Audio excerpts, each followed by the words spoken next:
November 18ರಂದು ಸಂವಿಧಾನ ಸಂರಕ್ಷಣೆ ಪಡೆಯಿಂದ ಸಂವಿಧಾನ ಜಾಗೃತಿ ನಡೆಯುವ ಸಮಾವೇಶಕ್ಕೆ ನಮ್ಮ ಬಳಗದಿಂದ ಸಂಪೂರ್ಣ ಬೆಂಬಲ ನೀಡುತ್ತಿದ್ದೇವೆ ಎಂದು ರಾಯಚೂರು ಗ್ರಾಮಾಂತರದ ಸಂವಿಧಾನ ಶಿಲ್ಪಿ ಡಾಕ್ಟರ್ ಬಾಬಾ ಸಾಹೇಬ್ ಅಂಬೇಡ್ಕರ್ ಅಭಿಮಾನಿಗಳ ಬಳಗದ ಮುಖಂಡ ಆಂಜನೇಯ ಕೊಂಬಿನ್ ತಿಳಿಸಿದರು.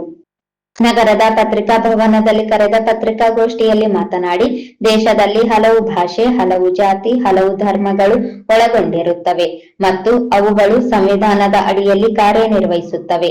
ಸಂವಿಧಾನದ ಘನತೆಯನ್ನು ಎತ್ತಿ ಹಿಡಿಯಲು ಪ್ರತಿಯೊಬ್ಬ ಕೆಳಹಂತದ ನಾಗರಿಕನಿಗೆ ಸಂವಿಧಾನದ ಅರಿವನ್ನು ಮೂಡಿಸುವ, ಸಾರ್ವಜನಿಕರಲ್ಲಿ ಸಂವಿಧಾನದ ಬಗ್ಗೆ ಜಾಗೃತಿ ಮೂಡಿಸುವ ಉದ್ದೇಶದಿಂದ ಸಂವಿಧಾನ ಸಮರ್ಪಣಾ ದಿನಾಚರಣೆ ಪ್ರಯುಕ್ತ ದಿನಾಂಕ 18/11/2025ರಂದು ಮಂಗಳವಾರ ಬೆಳಿಗ್ಗೆ 11 ಗಂಟೆಗೆ ಕರ್ನಾಟಕ ಸಂಘದಿಂದ ಡಾಕ್ಟರ್ ಬಿ.ಆರ್. ಅಂಬೇಡ್ಕರ್ ವೃತ್ತದವರೆಗೆ ಸಂವಿಧಾನ ಸಂರಕ್ಷಣೆ ಪಡೆ ರಾಯಚೂರು ವತಿಯಿಂದ ಸಂವಿಧಾನ ಜಾಗೃತಿ ಜಾಥಾ ಹಾಗೂ ಸಮಾವೇಶ ನಡೆಯಲಿದೆ. ಈ ಜಾಗೃತಿ ಸಮಾವೇಶಕ್ಕೆ ಡಾಕ್ಟರ್ ಬಾಬಾ ಸಾಹೇಬ್ ಅಂಬೇಡ್ಕರ್ ಅಭಿಮಾನಿಗಳ ಬಳಗ ರಾಯಚೂರು ಗ್ರಾಮೀಣ ವತಿಯಿಂದ ಸಂಪೂರ್ಣ ಬೆಂಬಲವನ್ನು ನೀಡುತ್ತಿದ್ದೇವೆ ಎಂದು ಹೇಳಿದರು. ರಾಯಚೂರು ಜಿಲ್ಲೆಯ ಪ್ರಗತಿಪರ ಚಿಂತಕರು, ವಿವಿಧ ಸಂಘ ಸಂಸ್ಥೆಗಳು, ಮಹಿಳಾ ಸಂಘಟನೆಗಳು ಹಾಗೂ ಕಾಲೇಜು ವಿದ್ಯಾರ್ಥಿಗಳು ಹೆಚ್ಚಿನ ಸಂಖ್ಯೆಯಲ್ಲಿ ಈ ಕಾರ್ಯಕ್ರಮದಲ್ಲಿ ಭಾಗವಹಿಸಿ ಸಂವಿಧಾನ ಜಾಗೃತಿ ಸಮಾವೇಶವನ್ನು ಯಶಸ್ವಿಗೊಳಿಸಬೇಕು ಎಂದು ಕೋರಿದರು.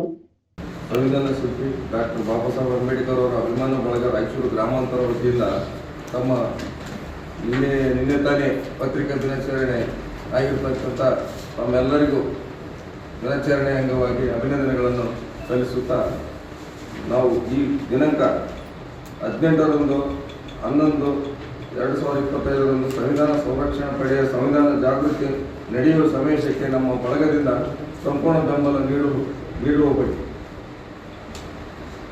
ಈ ಪತ್ರಿಕೆಯ ಮೂಲಕ ತಮ್ಮಲ್ಲಿ ವಿನಂತಿಸಿಕೊಳ್ಳುವುದೇನೆಂದರೆ, ದೇಶದಲ್ಲಿ ಹಲವು ಭಾಷೆ, ಹಲವು ಜಾತಿ, ಹಲವು ಧರ್ಮಗಳು ಒಳಗೊಂಡಿರುತ್ತವೆ ಮತ್ತು ಅವುಗಳ ಸಂವಿಧಾನ ಅಡಿಯಲ್ಲಿ ಕಾರ್ಯನಿರ್ವಹಿಸುವ ಸಂವಿಧಾನ ಘನತೆಯನ್ನು ಎತ್ತಿಡಿಯಲು ಪ್ರತಿಯೊಬ್ಬ ಕೆಳಹಂತದ ನಾಗರಿಕನಿಗೆ ಸಂವಿಧಾನದ ಅರಿವನ್ನು ಮೂಡಿಸಲು ನವೆಂಬರ್ 26ರಂದು ದೇಶದ ಸಂವಿಧಾನ ಸಮರ್ಪಿಸಿಕೊಂಡು ದಿನವಿದ್ದು ಸಾರ್ವಜನಿಕರಲ್ಲಿ ಸಂವಿಧಾನದ ಬಗ್ಗೆ ಜಾಗೃತಿ ಮೂಡಿಸುವ ಉದ್ದೇಶದಿಂದ ಸಂವಿಧಾನ ಸಮರ್ಪಣಾ ದಿನಾಚರಣೆ ಪ್ರಯುಕ್ತ ದಿನಾಂಕ 18/11/2025ರಂದು ಮಂಗಳವಾರ 11 ಗಂಟೆಗೆ ಕರ್ನಾಟಕ ಸಂಘದಿಂದ ಡಾಕ್ಟರ್ ಬಿ.ಆರ್. ಅಂಬೇಡ್ಕರ್ ಅವರ ವೃತ್ತದವರೆಗೆ ಸಂವಿಧಾನ ಸಂರಕ್ಷಣೆ ಪಡೆಯ ರಾಯಚೂರು ವತಿಯಿಂದ ಸಂವಿಧಾನ ಜಾಗೃತಿ ಸಮಾವೇಶಕ್ಕೆ ನಡೆಯಲಿದೆ.